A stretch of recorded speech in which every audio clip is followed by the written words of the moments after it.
How's it going, card fighters? I'm Gleaming Garmore, and this is Gleaming Card Lore, this series where I break down all my favorite stories from the planet Cray. Now, today we're going to be taking another look at the Lore website and reading another unit short story.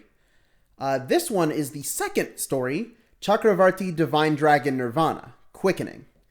It is a direct continuation of the Trickstar lore novel, which I will link in the description my reading of that if you guys want to get caught up before we move on. Anyway, let's just jump right into it. The people rejoiced throughout planet Cray. The holy dragon had awoken. It was the birth of a new era, one of great hope. The sun shone brightly in the heavens, and upon the earth sat the great being itself. For the first time in a new age, what a figure that divine being struck as it soared through the heavens. How beautiful was the ring that it bore upon its back. All prayers were being fulfilled. Behold, the descent of the Chakrabarthi Divine Dragon. Reno! Reno, watch out! Rona shouted. Reno staggered as she was pulled out of the way. A wagon filled to the brim with cargo passed right by them. There was a spring festival happening that day in the town of Tu Rizen. The roads were heaving with people and wagons. It's not like you to be so distracted, Zone observed as she adjusted Reno's male clothing that she wore as a disguise. She kept her eye on Reno, her hand on her arm. Clearly, she didn't think she was herself. This isn't like walking through the fields like we did yesterday. You have to be careful, Reno. I'm sorry, Ryu's words seemed to snap Reno out of her daydream. The sun was directly above them. Noon. Tu Rizen lay just to the west of the heart of the Dragon Empire. It was a relatively large town that straddled a major highway. The highway ran from west to east through the town and connected the imperial capital to the east with the Keter Sanctuary to the west. So there was always a lot of traffic. The harbor was built into an inlet with deep waters, which made it ideal for both shipping and fishing. To the north were the Dragonia Mountains, where you could find the Red Dawn Manor, the Four Maidens' home. A vast forest lay to the west. To the east, one would find the mountains known locally as the Dragon's Jaws, beyond which stretched an arid wasteland known as the Dangerous Zone. Such a variety of climate surrounding the town meant that the people and cargo that entered it were just as diverse. I have everyone's clothes. They're used, but still in good condition. Oh, and we'll have to hide the egg in this canvas, Trickstar said, as it brought out one of the large bags they saw being carried earlier this morning. You did pay for that, didn't you? Rona asked. Of course. I got it for a good price. Here. Hey, that's a lot of change. What did you tell them when you bought it? Asked Reno. Well, something like, I'm a spirit that got separated from its four companions? You know, a sob story. And the shopkeeper bought that? Ryu brought her hand to her forehead. She could all too easily picture Trickstar spinning its yarn to the poor old shopkeeper. The shopkeeper was a really kind old man. Wait, you're a spirit?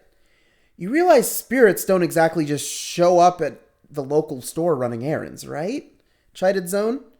Both valid questions. I told you, didn't I? I was only just born out there among the stars. I have no idea what I am. I just know that I want to grant everyone's wishes, so I did. What's wrong with that? The mysterious little prankster that had decided to join Reno, Ryu, Zone, and Rona flashed the sighing maidens a mischievous smile. At their feet ran the little sunrise egg, covered in a white canvas to make it the spitting image of the Trickstar. So, why do we have to wear boys' clothes? Asked Rona. Her hands were full of goods that she bought from the town, just like the other maidens. The maidens had kept their original traveling cloaks, but underneath they wore men's clothes that Trickstar had found for them. Without the ornaments in their hair, they could easily be mistaken for 4 male travelers. This is a bustling port town.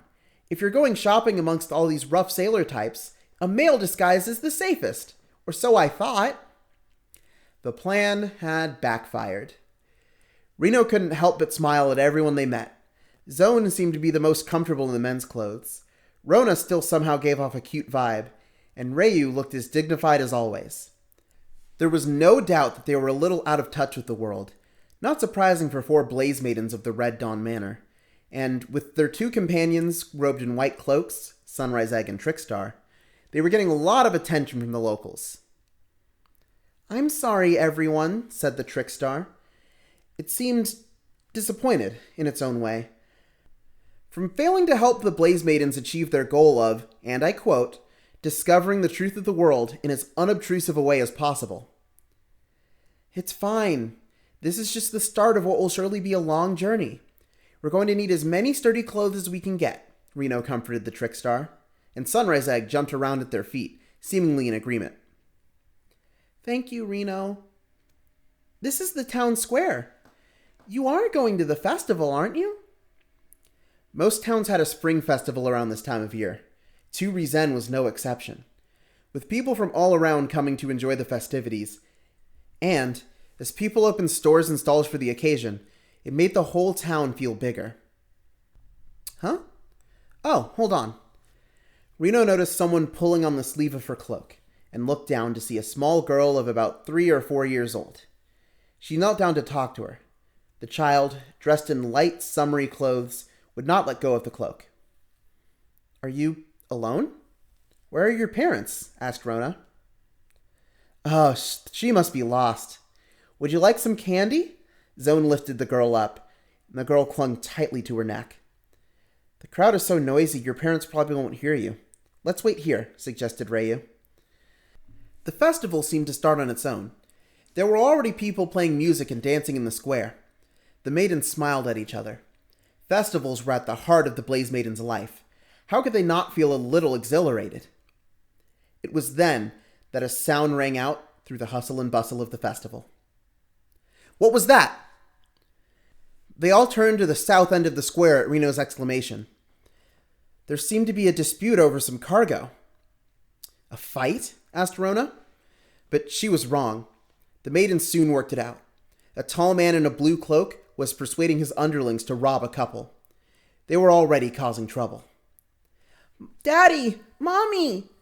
The girl leaned over Zone's shoulder and shouted at the couple. "Huh? Are they your parents?" Zone asked her. When Reno looked into the little girl's tear-filled eyes, she could hear cries for help in her mind. She had no choice but to try. As they watched on, the thugs became more violent, beating the father and kicking the mother. Glittering jewels fell from the luggage the thugs were trying to steal. The girl's parents, they must have been jewel merchants in town for the festival. Whatever the case may have been, the maidens couldn't let them get away with this theft. Something boiled up from deep within Reno, and she couldn't repress it anymore. It was an inexplicable feeling, a mixture of anger with something else. All of a sudden, Reno began to push through the waves of people. Cries came from all around. Her friends shouting from behind came through faintly enough to her. "Reno! Reno, listen! Reno!" Reno had come to a standstill some distance from the poor couple. Someone was shouting at her. "Listen, it's me, Trickstar!" Reno huffed as someone put a hand out to prevent her from moving. This behavior was completely unlike her. She was normally the most level-headed of the maidens. Trickstar floated just above her head in his white cloak. Sunrise Egg was riding on Trickstar's back. The canvas disguise had blown away. "Hey, we're here to help. Why don't you try praying?" "Praying?" "Yeah, you're a Blaze Maiden, aren't you? Don't you guys listen to people's needs and then pray that they get it?" We do, but I don't have time." "Reno, just trust me." Trickstar's forceful tone seemed to finally get through to Reno.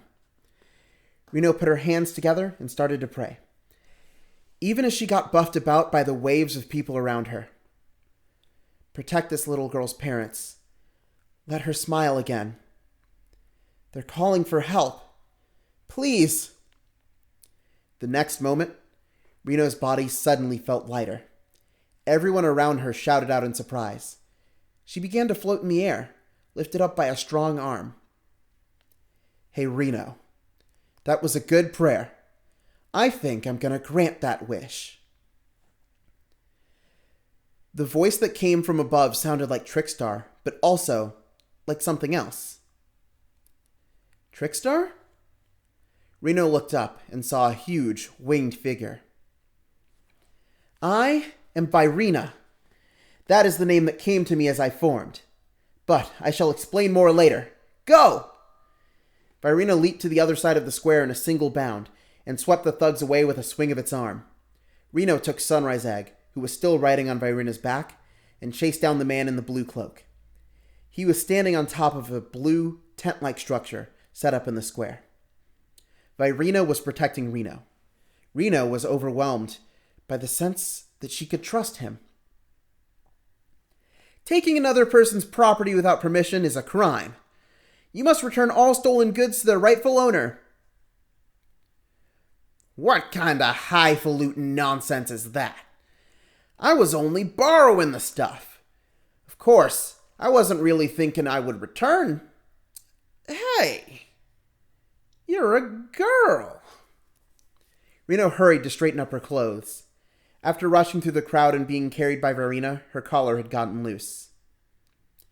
He took a look at Reno as he held a bag of jewels and laughed, causing Reno's anger to boil over. Flames appeared around her hands and feet, from her hair and around her slim body. Fire magic? But you're just a little girl. That's right. And this little girl is here to cleanse the world of scum like you. The Blaze Maiden's dance is an incredibly tough skill to master, requiring years of grueling practice. It is a way to give praise to the Holy Sun Dragon, and also happens to surround the dancer's body in flames. Blaze Maiden Reno was covered in flames, and as she danced, they shot out at the man in the blue cloak. Take that!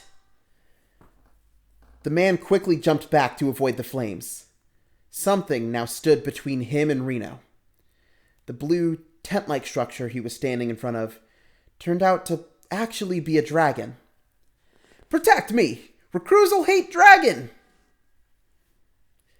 Reno's flames hit the blue dragon and were immediately extinguished. Recusal Hate let out a mighty roar, causing all the festival goers to scream out in unison. Ugh. Not so easy to clean away this scum after all, huh? What's wrong? Scared? The man scoffed at Reno. She felt embarrassed by her carelessness. Recusal Hate was resistant to magic. She needed more power than she possessed to overcome this foe, or to try a different tactic. If only her friends were there. But no. Her friends were far behind her in the crowd. She was alone. Reno was not strong enough. Not yet. Her anger made her forget her weakness for a moment, and she'd ended up in a battle with a man who could control a dragon. This was the first, and certainly, one of the greatest failures in her life since becoming a Blaze Maiden and protecting her holy dragon egg.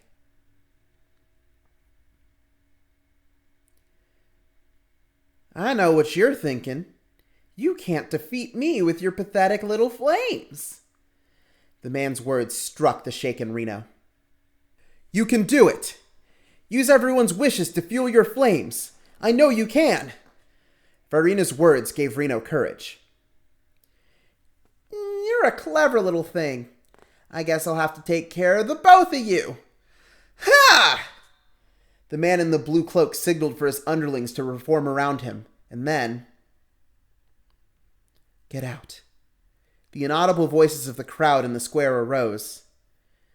Don't ruin the festival. Be gone, scoundrel. Keep it up, maidens. Reno was urged on by the thoughts and prayers of those around her. Sunrise Egg stood up in front of Reno. It was now trying to protect the very Blaze Maiden tasked with protecting it. Sunrise Egg? No. Divine Dragon. Virina's voice cut through Reno's confusion. Reno, you have to pray. This is what maidens do, is it not? She started praying, this time without anger. She converted the prayers coming from Virina and from the crowd in the square into power. The flames that had been wrapping her arms and legs and slim body swirled into a great vortex. I shall answer your prayers! Virina created a whirlwind from behind Reno and launched towards Reclusal Hate Dragon. Virina grabbed at the jaws of the Howling Dragon and in a blink of an eye swung it around and slammed it to the ground. The whole square shook as Reclusal Hate Dragon slammed into the cobblestone street. At the first sign of resistance from the dragon, Virina positioned its sword at the dragon's throat and placed a knee on its stomach. Virina seemingly knew that the softest part of any dragon was the stomach and the throat. Reclusal Hate let out a hollow cry, then closed its eyes and went limp. It had fainted. I don't believe this! Who are you? How is it that you could have defeated me? I told you, did I not? The people's prayers for all to be set right gave me the strength to overcome your evil. That's how I beat you. The man in blue and his underlings had lost the will to resist. Virina pushed them to the ground and tied them up using a rope that was being used for the festival. The crowd, which had been watching with bated breath until now, erupted into cheers. Thank you, Virina. Reno thanked her new friend, still feeling a little stunned. And that's when, with a pop, Virina transformed back into Trickstar. You're welcome! I'd say we did a pretty good job! Sunrise Egg was standing in front of Reno. You did pretty well too. Reno patted the egg. It seemed to be happy. And then, Reno looked around. She saw the people in the square. The girl reunited with her parents. Her maiden sisters rushing over with the luggage, and the egg that was before her had become something else entirely. Ah, what a figure that divine being struck as it soared through the heavens. How beautiful was the ring that it bore upon its back. All prayers were being fulfilled. Behold, the return of the Chakrabarthi Divine Dragon. Reno! I should have known you'd be lazing around, Rona's voice rang out across the square. Reno still had her eyes closed and was still kneeling on the ground. She was so overcome with emotion she couldn't stop shaking. Something touched her hand as she prayed. It was Sunrise Egg's head? Reno came to. It must have been a vision, something only she could see. Here, this is yours, Reno. Oh, it looks like that girl found her parents. But of course, Reno already knew that. We don't have time to dither, Reno. We have to go. Or have you forgotten that we're supposed to be subtle in our quest for the truth? Rebuked Ryu. It was quite the performance, wasn't it? Observed Trickstar. Trickstar, I think you're getting too into the spirit. Okay, drawled Trickstar. Well, I suppose we should thank you for saving Reno. Ryu gave Trickstar a rare compliment. Even Sunrise Egg seemed to be surprised by it. Let's get going. Our adventure must continue. Trickstar led the way to the gates of the town. Okay, follow me, quick. Reno picked up her luggage and then ran to join her companions. The tale of 4 Blaze Maidens dressed as men, Sunrise Egg, and the Trickstar that turned into Virina is one that the townfolk of Tu Rizen would tell each other for years to come. The sun began to set, bathing the town in its warm glow.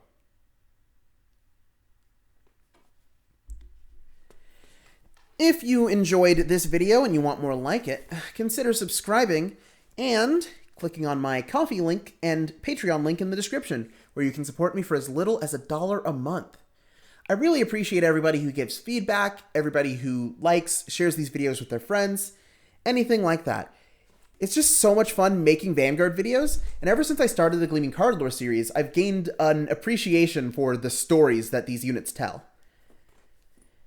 I love doing this, and I hope to see you guys some other time. Bye-bye.